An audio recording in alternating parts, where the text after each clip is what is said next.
Hey, we're here in week 1 of our series, The Great Adventure, and our first sermon actually was about how wives love their husbands. And that wasn't on purpose to put pressure on you. That's just the order it goes in the Bible. And so don't read anything into that. But what you look at in this section of Scripture is actually called a household code. And in the Roman world, there is sort of a cultural expectation of everybody's role in a house and a family. And what's so fascinating about the New Testament is when you read it, it is actually radically different than the Roman household code, because in the secular world or the non-Christian world of the time, there was this basic expectation that everyone did exactly what the man of the house said, no matter what, and they were basically his property. What was so revolutionary about the Christian household code that we're talking through is that there's this idea of mutual submission. There's actually, when you read it as a whole, and we can get past maybe some buzzwords that we'll talk through a little bit that I think are often misunderstood, is that there's really a call for everyone in the family unit to submit to one another. It's really about this idea of mutual submission. There's a West Wing clip I like a lot where Jed talks about, it's about one another, and just YouTube it, it's wonderful. And so, for us, it's kind of a weird question to ask, but hey, how do you love me? Tell them how you love me so well. I have some suggestions, for nice gifts.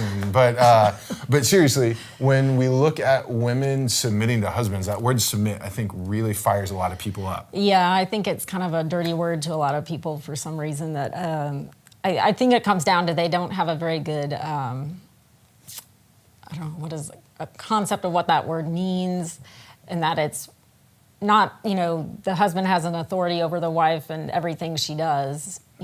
We're kind of yielding to your leadership in our home. Right, yeah, exactly. It's not a controlling, weaponized idea. And so a little bit, in all seriousness, in our marriages, it's been kind of 10 years now, and 11. 11, again, yes, not a math guy. But it's been, and so how have you seen your understanding of what it looks like to love your husband kind of play out and grow as we've walked in marriage and kind of grown up together?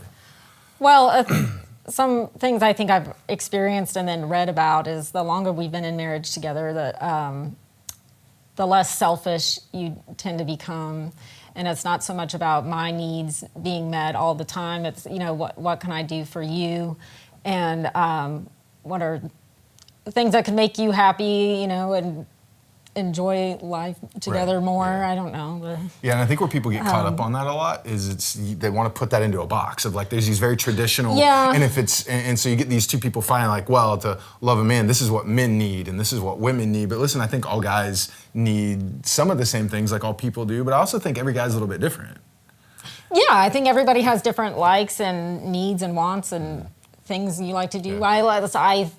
I think one way I do that is when I'm at the grocery store, I see snacks that you like, gifts. You are, and I'll say that, when you talk about kind of love languages or ways people show love and try to meet needs, gifts is definitely a big one for you. I can think of a lot of different, kind of whether it's small snacks or whether it's maybe a nice dive watch that I see on Amazon that I might be looking at right now, actually. I'm just dropping a hint on the video. But that's a significant way that I've learned even this is how you're caring for me. And there's kind of that coming together of when you do this is showing that you care. Yeah. Right? And so I can think of many times that the way that you come alongside and engage and support me I don't think ever felt submissive, like I'm saying, you better do this or else. I don't think that's ever been the dynamic that Scripture's called us to. No, if anyone is like that, that would be me. But I think, that generally you're pretty easygoing, and it's always been a partnership, and it should be always a partnership of everyone kind of coming together to work together. And I don't know. I think that's really good. And so as you guys talk about this in your groups, I really want us to do two significant areas, kind of focus on two significant areas of this conversation.